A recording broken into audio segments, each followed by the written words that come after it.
Avec vous, Caroline Loyer, et ce matin, on part en Roumanie. Le retour de l'austérité marque le pays. Le nouveau gouvernement prend le virage de la rigueur avec des mesures pour le moins impopulaires. Oui, des mesures impopulaires qui ravivent les tensions politiques et sociales, Erwan. Parmi elles, depuis le 1er août, une augmentation de la TVA de 9 à 19% dans le secteur du tourisme, de même que sur les livres et les manuels scolaires. Hausse de la TVA aussi sur l'énergie et le bois de chauffage. Elle passe de 5 à 9%. À cela s'ajoute le gel des salaires et des retraites dans le secteur public jusqu'en 2026. Des mesures drastiques mais indispensables, estime le nouvel exécutif. Bien sûr, ce n'est pas facile, affirme le ministre des Finances, Alexandru Nazare, dans les colonnes du Financial Times, mais ces mesures sont essentielles pour garantir à la fois la viabilité budgétaire et l'équité. Et donc il y a urgence à agir. Oui, le déficit public roumain s'élève à 9,3% du PIB.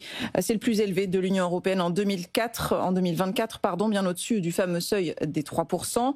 Le pays, qui ne fait pas encore partie de la zone euro, est sous le coup d'une procédure pour déficit excessif depuis 2021. Redresser les comptes publics, c'est la priorité du nouveau président, le pro-européen Nicu Sordan. Et pour cause, si les résultats ne s'améliorent pas, la Roumanie risque tout bonnement la suspension de fonds européens.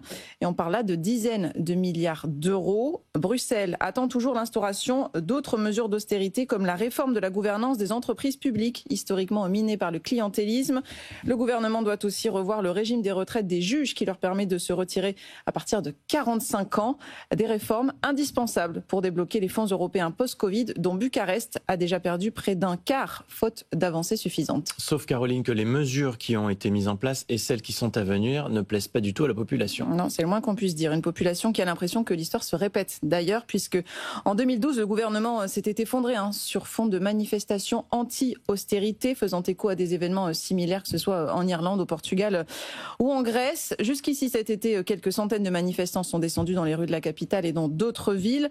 Mais la colère gronde, elle est alimentée par l'extrême droite et notamment son chef de file, George Simion, qui avait obtenu, on s'en souvient, un score écrasant lors de la dernière présidentielle fin 2024, présidentielle annulée sur fond de soupçons d'ingérence russe. George Simion exhorte aujourd'hui les Roumains à se soulever et à refuser, je cite, de payer les impôts prélevés par un gouvernement illégitime. Il appelle à des élections anticipées. Un climat qui rend donc le nouveau gouvernement fébrile. Oui, d'autant qu'il est fragile, ce gouvernement. Il est composé de ministres issus d'une coalition de 4 partis. Et les tensions sont déjà vives entre eux. Un vice-premier ministre a d'ailleurs démissionné cette semaine suite à des allégations de fraude, tandis que le parti fondé par le président s'est rebellé contre la décision d'organiser des funérailles nationales pour le premier président post-communiste du pays.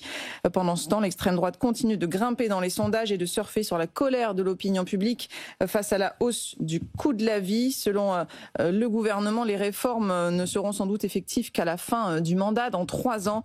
Certains analystes estiment que la coalition ne tiendra pas jusque-là.